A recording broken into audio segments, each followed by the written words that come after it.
60 Minutes. Rewind. This is a love story, perhaps the last great love story of the century.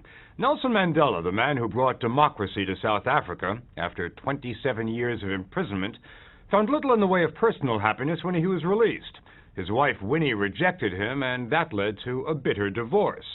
But when he steps down from office next month after 5 years as president, he'll be retiring not as a lonely old man, but with a new wife on his arm and a new spring in his step. The woman who captured the heart of the world's most eligible bachelor is Graca Machel. She may not be that recognizable in the United States, but in Africa, she is an icon. The marriage was a double celebration, Nelson's 80th birthday and South Africa's wedding of the year. My wife and I say thank you very much. I've seen pictures of the wedding. It seemed like you two were having a very good time. Are you married, Bob? I am, yes. A marriage is the only thing in life you really make a choice. Did you know that? You choose everything. You don't choose when you want to be born. You don't choose when you are going to die. But marriage is the only thing you can choose every single detail of what you want. And that's why it's so special for everybody. You were radiating joy. And I was, yes, I must tell you. I was very happy. So who is this woman who found happiness with the world's most respected statesman? She's a woman with a past, a powerful and tragic past. For years, she was the First Lady of Mozambique, a country next door to South Africa. When her first husband, the President of Mozambique, was killed in a mysterious plane crash, she became a leader in her own right. When Nelson Mandela visited Mozambique shortly after he was released from prison, she was one of the first people he met. It was a meeting of comrades. Absolutely, absolutely. It was still formal. Very friendly, very comradely, and nothing else.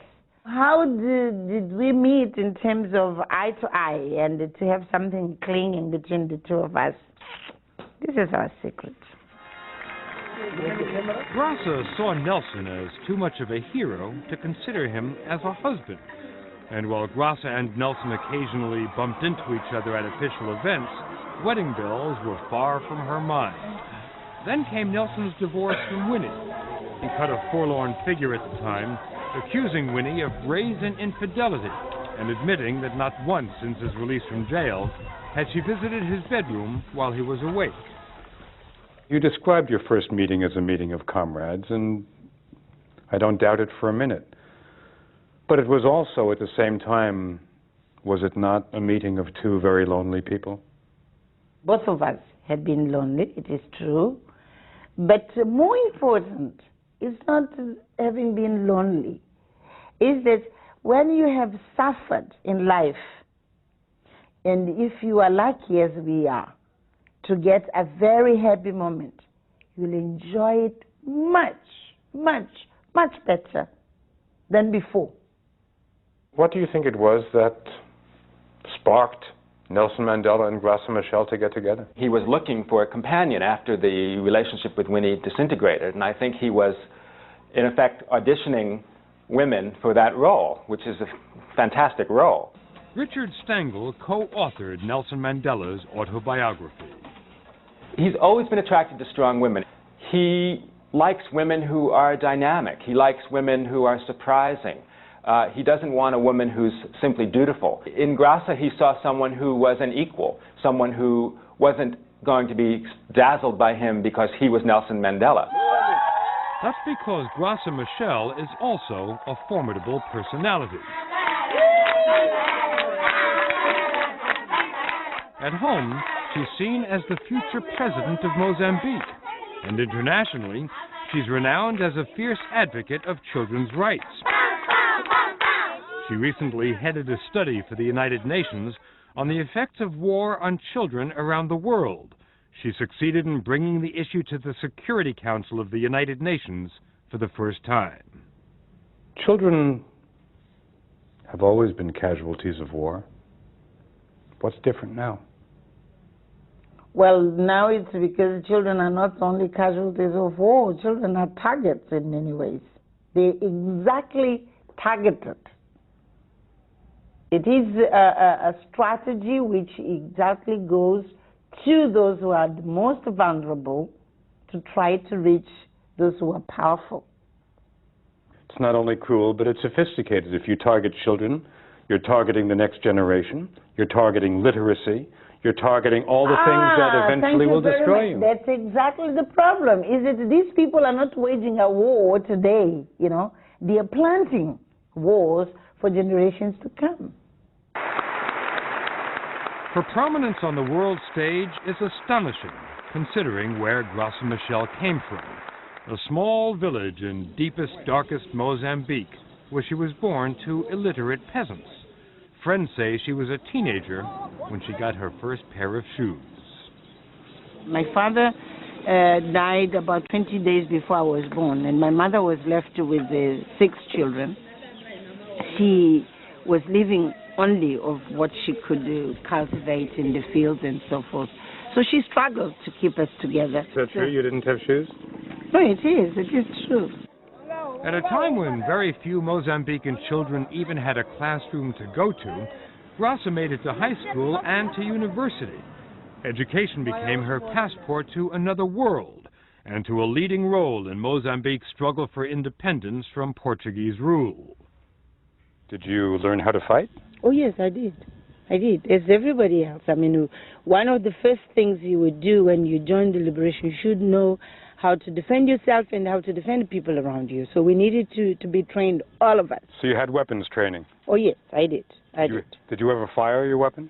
Yes, I did fire, but I'm glad to report I didn't kill anybody. It was during the Bush War that she met Samora Machel, Africa's legendary freedom fighter.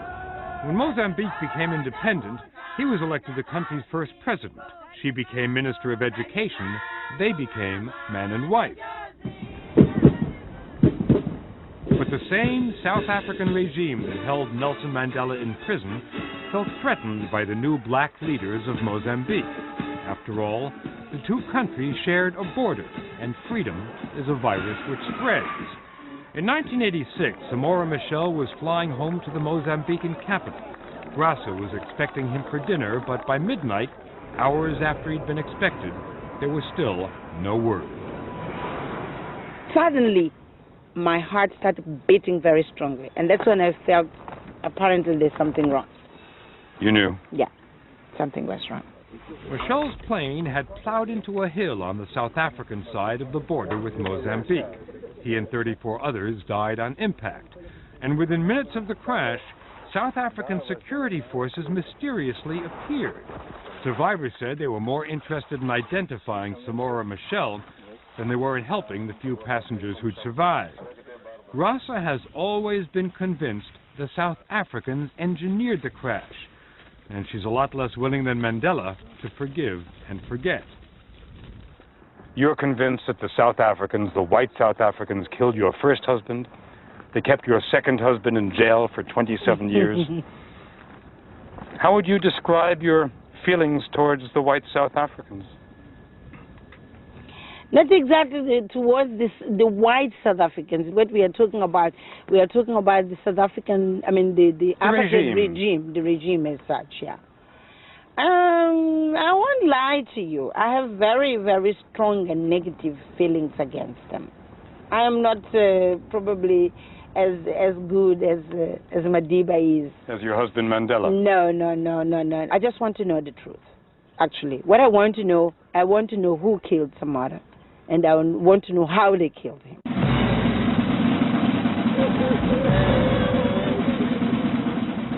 For the next 5 years, Mrs. Machel stayed in a prison of her own making. She wore nothing but black. It was eventually a remark from her young son, an innocent observation, that cracked through her grief. And he said, I even closed my eyes and I tried to think how my mama looked before she was in black, and I just couldn't remember you. So I understood what was the message. So you decided to stop wearing black. But did you think back then that you'd ever find happiness again? You know, there were times I thought I even made it public that I would never marry again. And I was serious, I meant it. Graca was so serious that, according to her new husband, Nelson Mandela, it took him years on his knees to convince her to marry him. What was it that made you change your mind after pledging for so many years that you'd never remarry? No, it's just the way he is. He didn't need to be persuasive in a very special manner. But the way he is, he made me change my mind. And according to Richard Stengel, Graca had the grace Nelson Mandela was searching for. I mean, he's a great lover of women, but he loves freedom even more. And that woman had to be a lover of freedom as well. And I think one of the things that he saw in Graca was a woman who had made sacrifices like he had. I mean, a lover of freedom might not be sufficient. It's easy to say, I'm a lover of freedom, but Graca had suffered because she was in the struggle. Right. She paid her dues. And after years of paying his dues, Nelson Mandela stepped down as President of South Africa after one term. In a few months, I'll be standing next to the road, saying, please help, unemployed, no money, a new wife.